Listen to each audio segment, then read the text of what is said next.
Good day, I'm John Paulo Tuazon and I am here to discuss to you about the transistor collector coupled bistable multivibrator.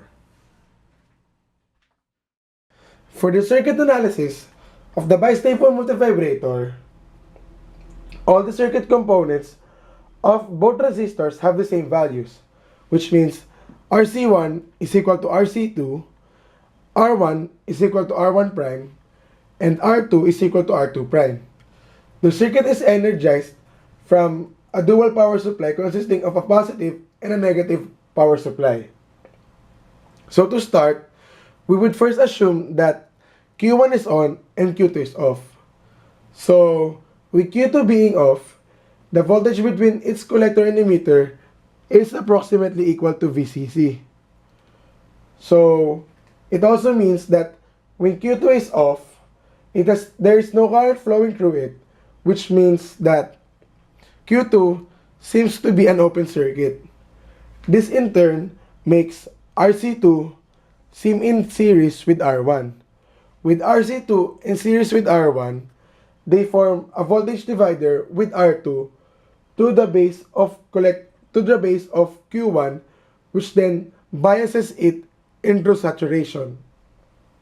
So when Q1 is on, its collector to emitter voltage is its saturation voltage, which is equal to or approximately equal to 0.2 volts.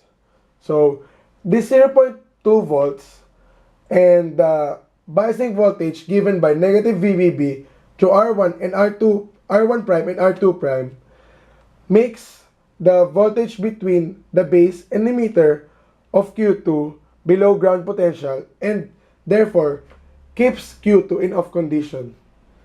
C1 and C2 are speed up or commutating capacitors, which then improves the switching speed of the transistors. So in this circuit, D1, D2, and C3 form a circuit for the negative going input signal, which then could switch Q1 off and Q2 on. On the other hand, D3, D4, and RC1 form D3, D4, and C4 form a circuit for the negative going input signal, which could then turn Q1 on and Q2 off. So these diodes and capacitors form a symmetrical collector triggering circuit.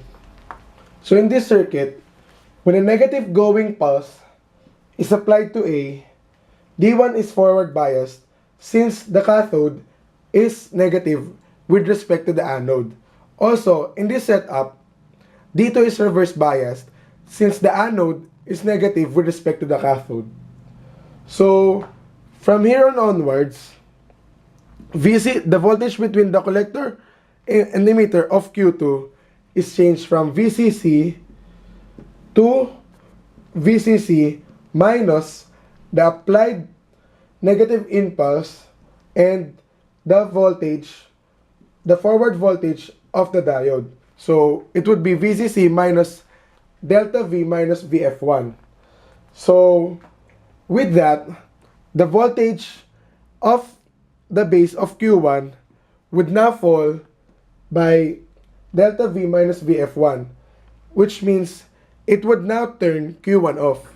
So with Q1 off, the voltage between its collector and emitter is now changed to approximately equal to VCC. So with that, the voltage VCC is enough to then turn Q2 on. So in this setup, the output of the multivibrator goes from,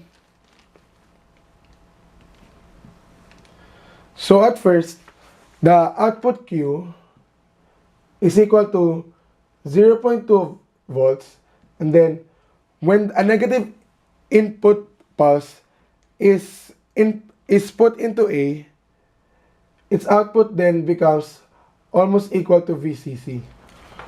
With that, now D2 is used to just discharge C3, while D4 is used to just discharge C4.